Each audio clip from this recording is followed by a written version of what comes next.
Doctor Mohammad ইউনূসের নেতৃত্বাধীন অন্তর্বর্তী সরকার আদানি গ্রুপের সাথে করা বিদ্যুৎ চুক্তি যাচাই-বাছাই করছে। ২০১৭ সালে শেখ হাসিনার নেতৃত্বাধীন আওয়ামী লীগ সরকার ভারতের জারখড়ি ইউনিট থেকে বিদ্যুৎ আমদানির জন্য আদানি গ্রুপের সঙ্গে একটি চুক্তি করে।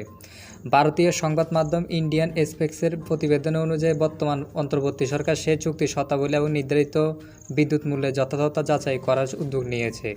একজন জ্যেষ্ঠ সরকারি কর্মকর্তার নাম প্রকাশ না করা সত্ত্বে ইন্ডিয়ান এক্সপ্রেসকে জানান যে আদানি গ্রুপসহ ভারতীয় কোম্পানিগুলোর সঙ্গে করা চুক্তিগুলো পুনর্বিবেচনা করা হচ্ছে।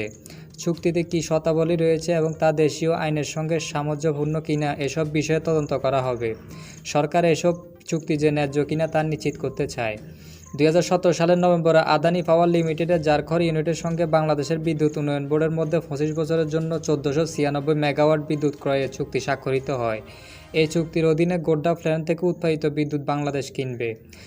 সম্পূর্ণ আদানি করা কয়লার প্রচালিত এবং ফ্লট ২০২৩ সালের এপ্রিল থেকে বাণিজ্যিকভাবে চালু হয় এবং বাংলাদেশের বিদ্যুৎ চাহিদার ৭ থেকে ১০% সরবরাহ করে। আদানি পাওয়ারের মুখপাত্র জানান, চুক্তি পর্যালোচনা সম্পর্কে তাদের কাছে কোনো তথ্য নেই এবং তারা সরকারের পাওনা দ্রুত নিষ্পত্তি করার অনুরোধ করেছেন, কারণ এই বিষয়টি তাদের কার্যক্রমে প্রভাব ফেলবে। বাংলাদেশে বিদ্যুৎ রপ্তানি করে ভারত ১০০ কোটি মার্কিন ডলারেরও বেশি ব্যবসা করেছে, যা দুই দেশের মধ্যে মোট রপ্তানি বাণিজ্যের প্রায় ১০%।